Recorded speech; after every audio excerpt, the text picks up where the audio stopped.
I'm Cam Bennet from My Family Podiatry, and I'm here today to debunk some of the most common foot myths that we get in the clinic.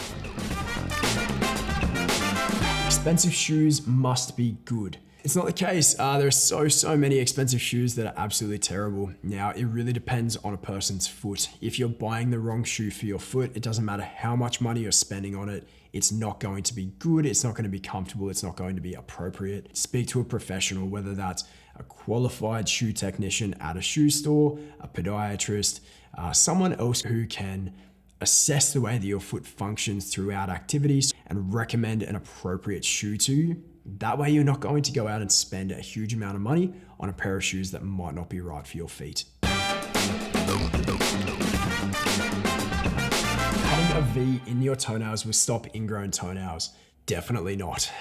We hear this one all the time. Now, really interestingly, I hear this a lot of the time from people coming in to see me, still struggling with an ingrown toenail, but telling me I just need to cut a V into it.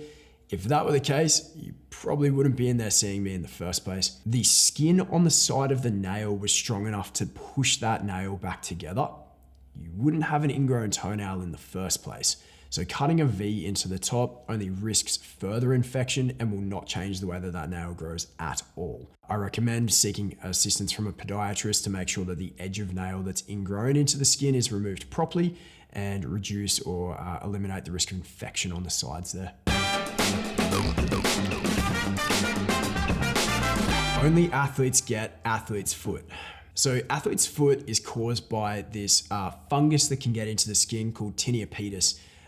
This does not discriminate between athletes and non-athletic people. A tinea infection will not commonly cause a huge issue. They can get itchy, red, peeling, and certainly something that we encourage treatment of ASAP. It's nothing too much that we need to be concerned about. It is very contagious though, so being careful around other people you might share the shower with. You don't want to be the person in the gym shower transferring it to other people. Barefoot running is better for me. There is no evidence that barefoot running is any better for you than running in a pair of appropriate shoes. There was a lot of conjecture from people saying that the feet are getting lazy in shoes, that muscles aren't working properly. No concrete evidence to support this at all. What we do see is that most people are very conditioned to wearing a pair of shoes, and a rapid change to barefoot running actually increases their risk of injury. If barefoot running is something that you particularly want to do, there are ways that we can work to ensure that you have appropriate range of motion within your ankle. The muscles are strong enough for you to be able to tolerate the loads that you will experience in barefoot running and to be able to get you more capable and ready to go barefoot running. Now, when I'm using that term barefoot running, I'm meaning running in a shoe that's more minimalistic or simulates a barefoot experience, not actually running barefoot. The likelihood that you will damage yourself significantly is so high if you're out running barefoot, from cutting your feet, damaging the skin. It's just not a good idea. So if you do really want to look towards a more barefoot or minimalistic shoe type for your running, I would again recommend consulting with a podiatrist for an appropriate program towards that. However, I would say that for most people, this is not appropriate. White spots on nails are caused from lack of calcium. It can be. So white spots on the nail, we term them leukonychia. These are small damaged areas of the nail. There's a number of different things that can lead to these. Typically, if it's due to a vitamin or mineral deficiency, such as calcium deficiency, zinc deficiency, they'll form more lines across the nail than spots. If you're seeing spots on the nail, oftentimes this is more related to damage to that nail. With our lifestyles in the Western world, it's very rare that we're seeing enough mineral or vitamin deficiency for these lines to be something that we need to be concerned about. However, keeping an eye on these things to make sure that they're not getting worse or progressing further is always a good idea.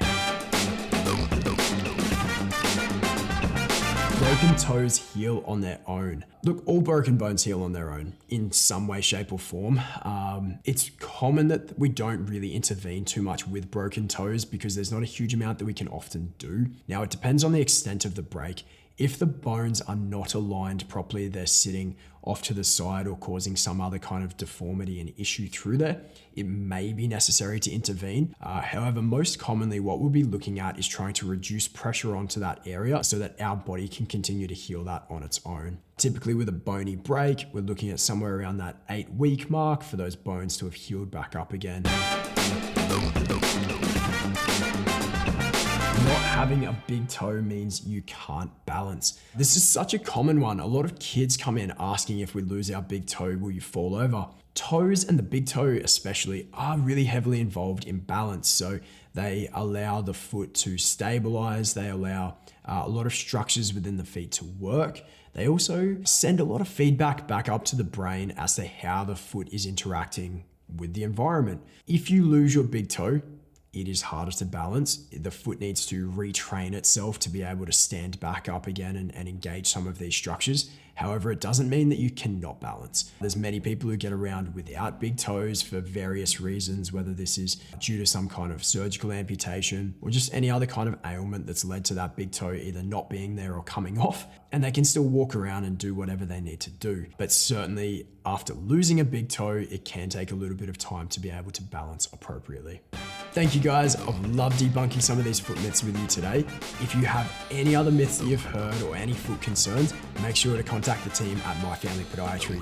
Thanks guys.